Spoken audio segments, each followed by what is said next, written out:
Sometimes here in Minnesota, when you get flat tires, you bring all the things that you need,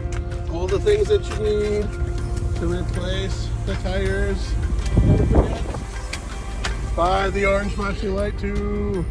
Minnesota's rust. Okay, back at it. Tire video. We had to do a rescue yesterday of a relative. Had a flat tire at their job.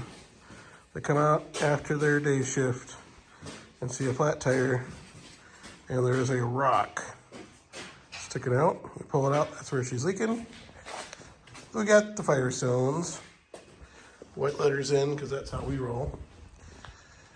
We got Vibe parts, we got Vibe snow tires, we got axle shafts from Pontiac, oofda.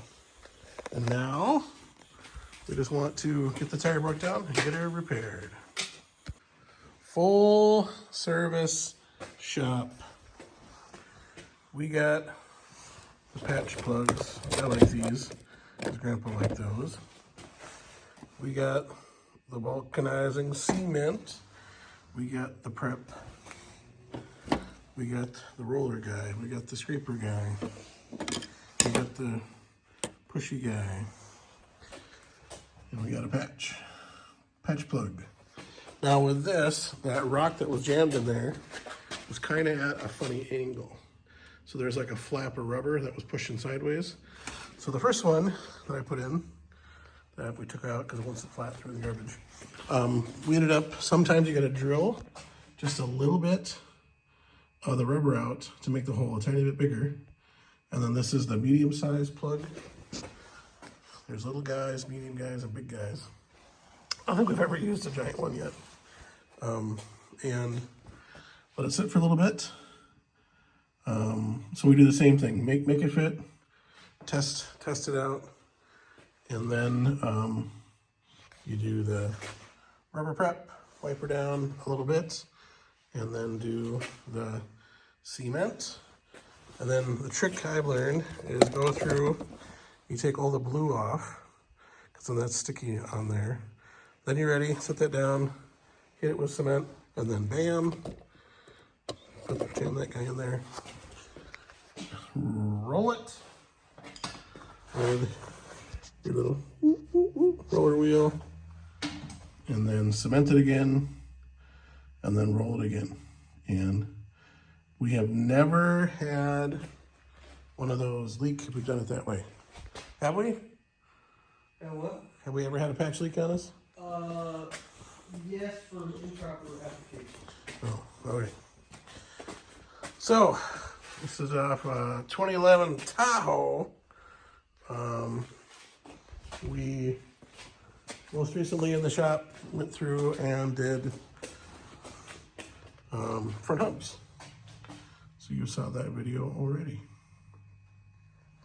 We still have the front hubs.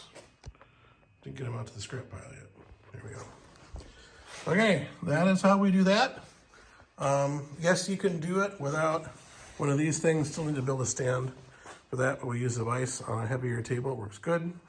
But if you don't have the right equipment and the patches and all that kind of stuff to do it, then again, if you can't break your tire down, you're probably not doing it anyway. You're just gonna buy the plug patch where you jam it in, pull it out, we lube it up with kind of a cement stuff. Just a patch, just a plug, what? Just a plug, sorry. We would like to do this, and it works good. So lots of life left in these tires.